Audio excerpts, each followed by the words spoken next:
J'aimerais vous parler d'une histoire qui, à vrai dire, m'a beaucoup frustrée et m'a glacé le sang. Si vous avez Netflix ou si vous êtes un assidu des réseaux sociaux, vous avez dû sûrement voir passer The Watcher, cette série de Ryan Murphy, qui est aussi le créateur de American Horror Story, et de Dahmer. Et bien, tout comme Dahmer, c'est une histoire vraie, et je vous la raconte aujourd'hui.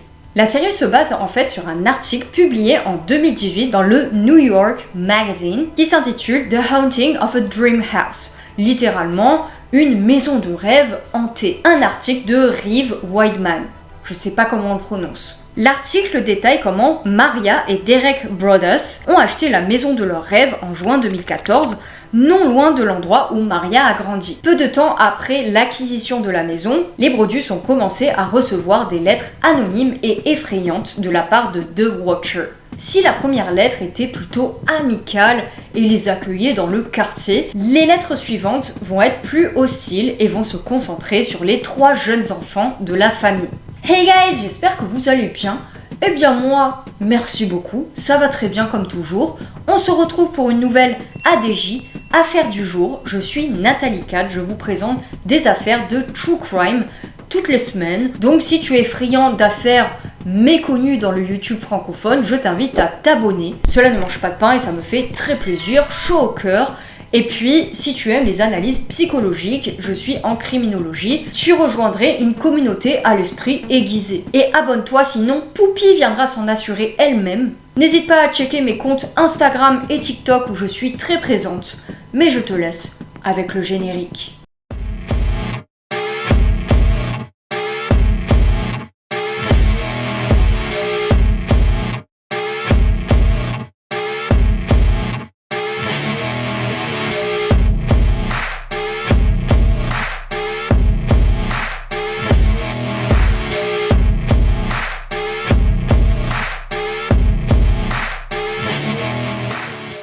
La famille Broaddus. Voici Derek et Maria et leurs 3 enfants. Donc contrairement à la série, il y en a 2, des adolescents. Dans l'histoire originelle et réelle, les enfants sont en bas âge. La famille fait l'acquisition en juin 2014 d'une gigantesque et magnifique maison. J'exagère peut-être un peu, mais moi j'ai jamais vécu dans une maison. En fait, c'est moi The Watcher. Haha. La vraie maison de The Watcher est située au 657 boulevard à Westfield, New Jersey. La maison de la série partage la même adresse. Le quartier et les maisons filmées pour la série sont à New York. Mais dans la réelle histoire, nous sommes à Westfield, une banlieue du New Jersey, qui n'est pas n'importe quelle banlieue, car c'est censé être la banlieue la plus safe du New Jersey. C'est toujours dans ce type d'endroit qui se produit des dingueries, visiblement. Donc ça encourage les Broaddus à acheter cette magnifique maison. C'est vrai que la maison fait très classique avec du caractère, très haut de gamme avec 6 chambres. Et le prix était à 1,3 million. Tout paraît idyllique dès le départ, ils ont acheté la maison de leur rêve, mais malheureusement, cela ne va pas durer. En effet, le 2 juin, alors que la famille n'a même pas encore emménagé, ils commencent à recevoir des lettres à leur nouveau domicile. Le terrifiant courrier.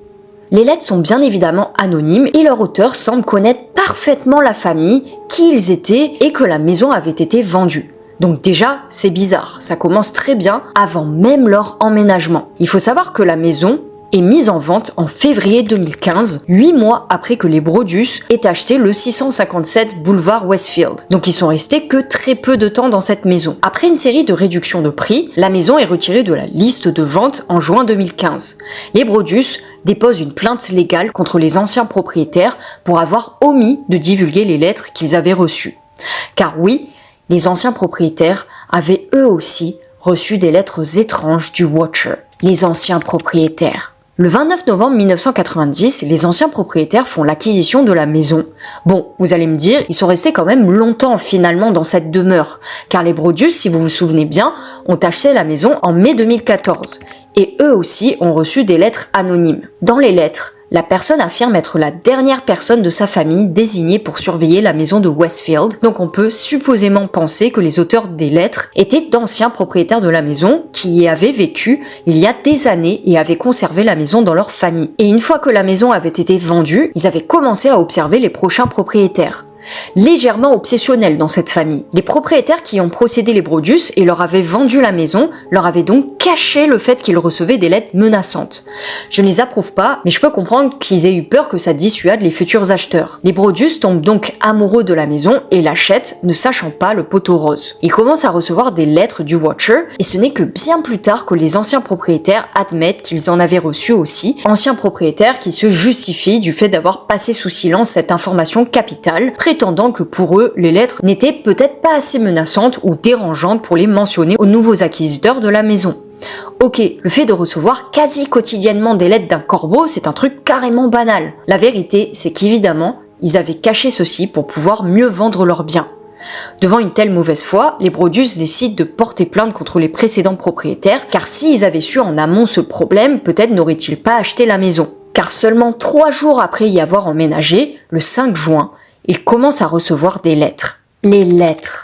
La première lettre disait « Avez-vous besoin de remplir la maison de sang neuf que j'avais demandé? Une fois que je connaîtrai leur nom, je les appellerai et les attirerai à moi. J'ai demandé au propriétaire précédent de me ramener du sang jeune. Mon grand-père surveillait la maison dans les années 20, mon père dans les années 60, et maintenant, c'est à mon tour de la surveiller. On m'a chargé de cette tâche, d'observer et d'attendre pour son retour. » Les Brodus s'inquiètent et essaient de percer le mystère de cet irascible observateur qui était loin d'être rassurant. Ils déduisent que cette personne anonyme possédait auparavant la maison et était à présent en train de les stalker. Exactement comme si vous aviez constamment quelqu'un en train de vous observer à la jumelle, voulant vous faire prendre conscience de ce fait en prenant soin de ne jamais révéler son identité ou de faire de faux pas suspects. C'est effrayant et ça pourrait faire dresser les cheveux sur la tête de n'importe qui. À la première lettre reçue, on rappelle que les Brodus n'avaient même pas encore emménagé dans la maison. Donc à partir de ce moment-là, ils étaient si terrifiés qu'ils décident de ne même pas y emménager. Ce n'est pas une blague. La famille veut d'abord mener son enquête et découvrir s'il s'agissait d'une blague, d'un prank, tu parles d'une plaisanterie, et de tirer les choses au clair avant de faire venir leur famille au sein de la demeure. Et on peut les comprendre. Ils ne voulaient certainement pas mettre leurs enfants en bas âge en danger. Puis le 18 juin, ils reçoivent 2 autres lettres. La première disait « Ont-ils déjà trouvé ce qui se trouvait dans les murs? Avec le temps, ils trouveront. Je suis heureux de connaître vos noms et les noms du jeune sang que vous m'avez amené. Le jeune sang joue dans la cave. Qui a une chambre qui fait face à la rue? Je le saurai dès que vous emménagerez. Cela m'aidera à savoir qui est dans quelle chambre. Comme ça, je pourrai mieux établir mon plan. » Il s'agit clairement là de menaces à peine voilées. Dans la seconde lettre, le Watcher leur dit que les portes et les fenêtres de la maison les observaient et gardaient un œil sur eux. Les Brodus, qui étaient déjà effrayés, le sont encore plus à la réception de ces 2 lettres. Ils décident qu'ils ne pouvaient pas vivre dans cette maison qui avait clairement un stalker mal intentionné. Bon, en même temps, est-ce que ça existe un stalker bien intentionné, je vous le demande. Ils décident donc de vendre la maison en sachant pertinemment que ça serait une tâche difficile. La revente. Le 1er février 2015, seulement quelques mois après son acquisition, la maison est remise sur le marché immobilier pour 1,49 million et dans les mois qui suivent, les Brodus baissent 2 fois le prix, alors à 1,35 million puis à 1,25 million, prouvant qu'ils voulaient bel et bien s'en débarrasser et au plus vite. Ce fut infructueux, personne ne voulait de la demeure. Il n'y avait même pas emménagé et ils baissaient le prix. Et en même temps, il l'avait acheté pour moins cher que 1,49 million. Donc pour 1,3 million, rappelez-vous. En guise de solution de secours, les Brodus décident donc de louer la maison et une famille loue finalement le 657 boulevard Westfield. Je sais ce que vous pensez, mais cette famille ne va pas recevoir de l'aide du Watcher. Mais ce n'était que le calme avant la tempête, car 3 semaines après leur emménagement, ils reçoivent une lettre qui ne sera jamais publiée dans la presse. Car en effet, cette lettre est très menaçante et glaçante. Dérangeante. Les menaces étaient directes, donc j'imagine que le Watcher avait mentionné les noms des nouveaux locataires et des détails et particularités les concernant. En juin 2015, les experts ont analysé les enveloppes qui contenaient une ADN et figurez-vous que grâce à ces analyses, ils déterminent que le Watcher était une seule et même personne et qu'il s'agissait d'une femme. Et on rappelle qu'en anglais, il n'y avait pas d'accord qui permettait de savoir si c'était un homme ou une femme. L'enveloppe contenait un cachet de la poste provenant de Kearney. C'est une ville à 20 miles, donc 32 km de la maison. L'enquête. Malheureusement, le Watcher ne sera pas identifié grâce à ça, et je trouve que c'est exagéré. À ce moment-là, ils auraient pu prendre en filature des personnes suspectes de ce bureau de poste et examiner discrètement le courrier posté et les gens s'étant rendus dans ce bureau et faire ainsi des correspondances ADN. Qui cherche, trouve. Après, il est vrai que la personne était peut-être de Westfield et postée de là-bas pour ne pas être prise. Un profiler du FBI a révélé le fait que les lettres étaient écrites par quelqu'un d'âgé. Merci beaucoup, pas besoin d'être profiler pour savoir qu'au vu de ce qu'elle écrivait, surtout dans la première lettre, on pouvait déduire que la personne avait un père qui était adulte dans les années 60 et surveillait la maison, donc cette personne devait avoir approximativement entre 70 ans et plus. Donc l'aide du profiler ne fut pas conséquente. En 2016, les Brodius demandent la permission à la ville de détruire la maison, au moins ça résout tous les problèmes, afin de pouvoir construire à la place 2 maisons. Malheureusement, leur demande fut rejetée. La dernière lettre reçue par les Brodius disait qu'ils ne devaient pas renoncer à l'idée de détruire la maison, donc ce qui est étrange et effrayant, c'est que le Watcher, ou cette Watcheuse, vu que c'était une femme, savait tout, leur projet, ce qu'ils pensaient et planifiaient, comme si elle les avait mis sur écoute. Je pense à quelqu'un qui avait accès à des informations de la mairie. Mais passons aux théories émises. Les théories. Selon pas mal de personnes, les lettres auraient été écrites par nul autre que la famille Brodius elle-même. Alors d'où vient cette fantaisie ? Selon cette théorie, les Brodius voulaient juste se débarrasser de la maison et se seraient écrit les lettres à eux-mêmes. Alors je pense que cette théorie n'est pas plausible, tout simplement parce que les anciens propriétaires avaient auparavant reçu les lettres et comme mentionné par le Watcher, la maison était observée depuis des années. Et dans ce cas-là, pourquoi les locataires suivants à qui ils louaient la maison en recevaient également ? Leur intérêt n'était-il pas de garder justement ces locataires et de ne pas les effrayer ? Donc ça ne colle pas. A contrario, dans la série, une des lettres aurait été écrite par, attention, spoil, le père de famille dans le but de s'en sortir. Mais dans la vraie version, les lettres sont toutes issues d'un personnage anonyme. Et puis, pourquoi s'écrire des lettres si tu es ravi d'emménager quelque part ? Cela n'avait aucun sens. Théorie numéro 2, d'autres avancent le fait qu'il s'était peut-être écrit des lettres pour pouvoir mieux porter plainte contre les anciens propriétaires. Mais encore une fois, je ne verrai pas le but de rentrer en conflit pour rien, alors que tu as fait l'acquisition d'une nouvelle maison, la maison de tes rêves de surcroît. Et en plus, ces lettres, il les recevait bien avant d'y emménager. Deuxième théorie, et je pense que c'est la plus plausible, ces lettres auraient été écrites par un ancien propriétaire de la maison, ou du moins quelqu'un de la famille d'un ancien propriétaire. Chose étrange, il y a plusieurs années, la maison avait été vendue pour $1, et l'acquisiteur avait revendu pour $1 la maison. C'est quelque chose qui se fait souvent quand une personne ne peut pas s'occuper d'une propriété coûteuse. La personne vend, puis la propriété est revendue symboliquement à nouveau. Donc c'est possible que pendant un long moment, la maison a été rachetée et revendue entre les membres d'une famille qui se faisait confiance ou bien entre amis. Et peut-être que l'un des anciens propriétaires, le Watcher, s'était senti à un moment donné arnaqué et avait perdu la maison. Et en représailles, il était devenu stalker. Enfin elle, vu que c'est une femme. Autre théorie, tout ceci serait un canular. Une personne voulant juste faire peur aux familles, quelqu'un qui aboierait mais ne mordrait pas. Mais à ce moment-là, pourquoi s'acharner et faire durer la blague autant de temps ? Comment et pourquoi cette personne connaissait tant de détails sur les familles ? Les gens partisans de cette théorie avancent le fait que oui, les lettres étaient effrayantes, parlaient de sang jeune, d'enfants, mais à la fin, il n'est jamais rien arrivé. C'était que des mots. Perso, j'aimerais pas recevoir ce genre de lettres, mais bon, c'est pourquoi la famille n'a jamais vraiment pris au sérieux l'affaire et que les médias s'en sont emparés d'ailleurs. Toujours est-il que c'est un cold case actuellement, donc une affaire non résolue. Ce qui est intéressant dans les lettres également, c'est la notion du fait d'être observé par les murs, les fenêtres de la maison. Donc y aurait-il des cadavres sur la maison, entre les murs ? Des gens sont-ils morts à l'intérieur ? Toutes les théories sont possibles. Il y a énormément de choses à dire à propos de cette affaire, car oui, c'est bien une affaire, même si elle n'est pas considérée comme telle. Avant de passer à la comparaison fiction-réalité, car la série est tellement bien menée et est succulente de suspense qu'on ne s'ennuie jamais, pas une seule seconde, mais laissez-moi vous donner mon avis. Pour moi, The Watcher se trouve être, roulement de tambour, moi-même. Je plaisante, bien entendu.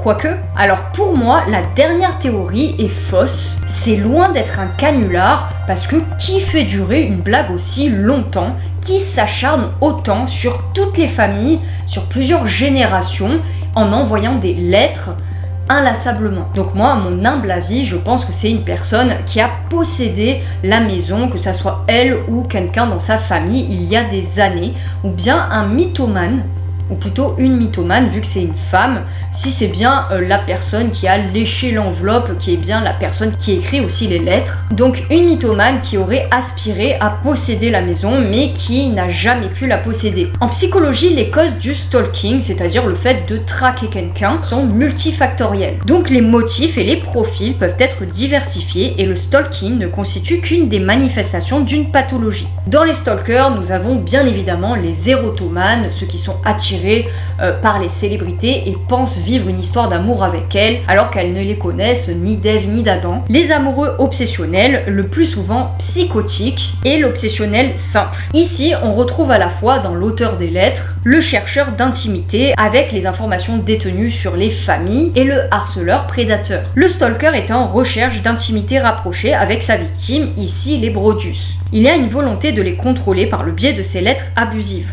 On ressent aussi une croyance en un droit de propriété de la maison, mais aussi des personnes composant la famille. Le stalking est un délit insidieux qui peut avoir des conséquences dévastatrices et durables pour les victimes et leurs familles. Nous savons que les stalkers sont obsédés et obsessionnels et que cela peut découler de problèmes de santé mentale sous-jacents. Alors c'est de Claire Waxmax, commissaire indépendante aux victimes pour Londres, Specialist Multi-Agency Unit to help tackle stalking launched in London. Donc Metropolitan Police London, un article de mai 2018. Bien évidemment, les stalkers ne vont absolument pas se faire aider psychologiquement, c'est pas le genre de personne à prendre rendez-vous chez un psy, pas du tout. Et ils ont recours à l'auto-justification. Dans la lettre, c'était mes ancêtres, mon père et mon grand-père observaient la maison, c'est maintenant à mon tour.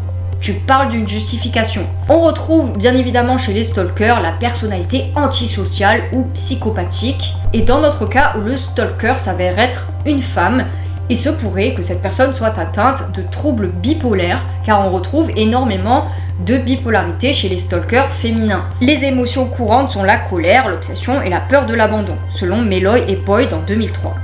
La majorité des stalkers présentent un trouble classable dans l'axe 1 du DSM, donc troubles majeurs cliniques, troubles de l'humeur, troubles de l'adaptation, paranoïa, érotomanie, schizophrénie. En outre, les stalkers cumulent dans leur majorité un trouble de l'axe 2, trouble de la personnalité, entre 30 et 50%, selon McEvan et Strand en 2013. Les troubles de la personnalité prédominants sont les personnalités paranoïaques, dépendants, narcissiques et antisociaux. Donc pour moi, la personne qui écrit ces lettres serait éventuellement psychopathe, mais aussi bipolaire peut-être, ou alors les deux à la fois, vu que ça peut se cumuler. Alors maintenant, passez cette partie si vous ne voulez pas vous faire spoiler la série, si vous êtes en train de la regarder ou si vous projetez de la regarder après cette vidéo. Netflix, donnez-moi des royalties, payez-moi parce que je vous fais de la pub gratuitement. Donc passez directement au chapitre outro si vous ne voulez pas entendre la comparaison fiction-réalité et théorie. Venons-en à la série. La fin est aussi frustrante que dans la réalité, car il n'y a pas de réponse claire non plus sur l'identité du Watcher. La série met également en scène diverses théories, comme le fait que The Watcher serait un agent immobilier voulant récupérer la maison.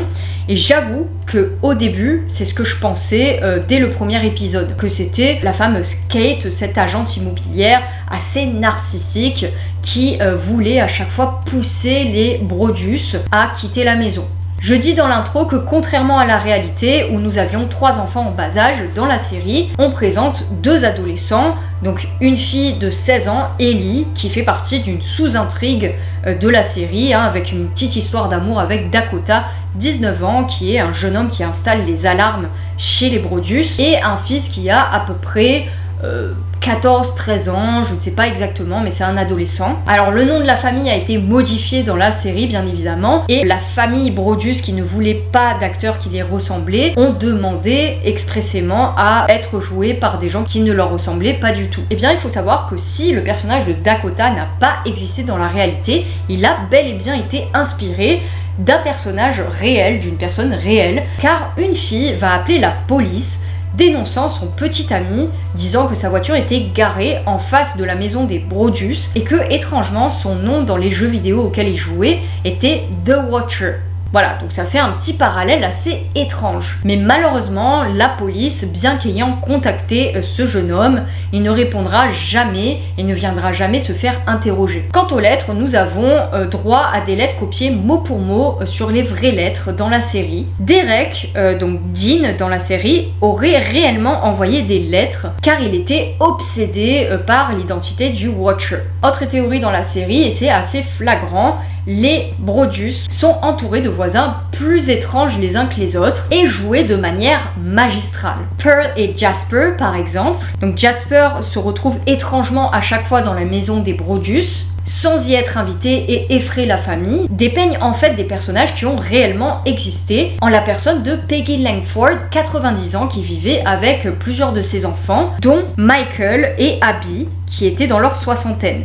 Et on dit que Michael était quelqu'un d'extrêmement énigmatique qui regardait à la fenêtre des gens, mais cette famille, étrangement, a été exclue de l'enquête et mis au-dessus de tout soupçon. Mitch et Mo, quant à eux, représentent le couple de peintres en bâtiment qui habitait en face des Brodus. Et ils observaient aussi sur leur chaise, face à cette maison et non pas face à leur jardin, ils observaient la famille, donc c'était assez étrange aussi. Sachez que John Graff dans la série n'est pas un personnage qui a réellement existé dans la réalité, mais c'est juste un personnage qui a été inspiré d'un tueur en série qui a réellement existé. John List, c'est un tueur qui a tué toute sa famille, donc sa mère, sa femme et ses 3 enfants, dont une fille de 16 ans. Pat, il s'est enfui et a changé d'identité et s'est remarié avant d'être rattrapé par la police. Mais même chose, il ne pouvait pas être The Watcher étant donné qu'il est décédé en 2008 et on a dit que les Brodus avaient fait l'acquisition de la maison en 2014. Autre personnage réel, le professeur Kaplan, donc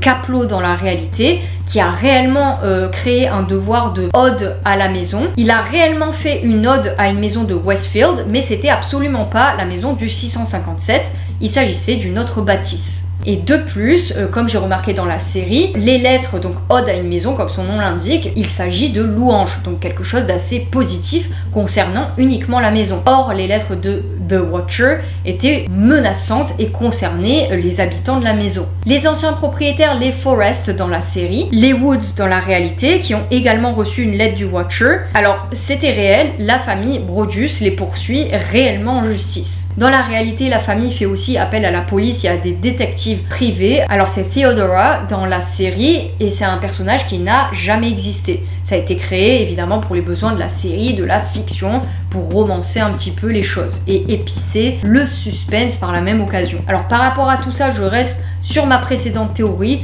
c'est-à-dire qu'un des voisins ou un ancien propriétaire de la maison, quelle que soit son identité, s'il était de la famille d'un ancien propriétaire, c'est cette personne-là qui aurait fait le coup. Ou alors un stalker, mythomane, obsessionnel. J'arrive pas à me décider entre les deux, mais ce que je trouve bizarre, c'est que la police n'a pas prélevé les ADN des voisins, des personnes alentours ou des anciens propriétaires, pourquoi pas, mais peut-être qu'ils n'avaient tellement pas pris au sérieux l'affaire, ou alors ils n'avaient pas du tout le droit de faire ça, je ne sais pas. Parce que les voisins étaient tellement étranges, surtout Michael, dans la réalité, que ça aurait été intéressant de prélever leur ADN. À la fin de la série, j'avoue que je penchais sur la détective privée, Theodora, parce qu'elle les aidait vraiment avec joie, sans même avoir de contrepartie financière équivalente à ses efforts. Donc je trouvais que c'était une hypothèse plausible, mais bien évidemment, si vous avez regardé la série, vous voyez bien qu'à la fin, ce n'est pas exactement ça. À la fin, donc à la toute fin, je penche sur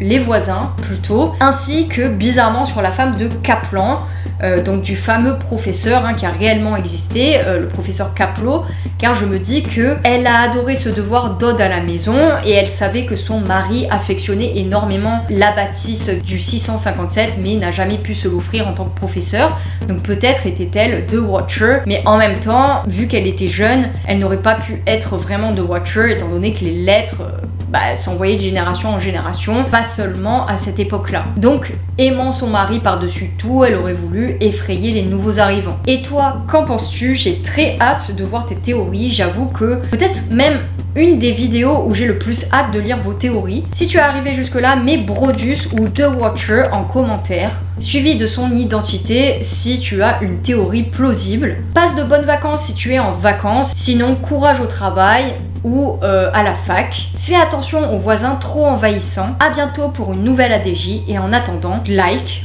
partage et abonne-toi, ça ne mange pas de pain. J'ai adoré faire cette vidéo, faire l'enquêtrice dans la série et dans les vrais faits. Netflix, rémunérez-moi pour ma pub s'il vous plaît. En attendant, suis-moi sur mes réseaux où je suis très présente, TikTok, Instagram. And remember, you rock.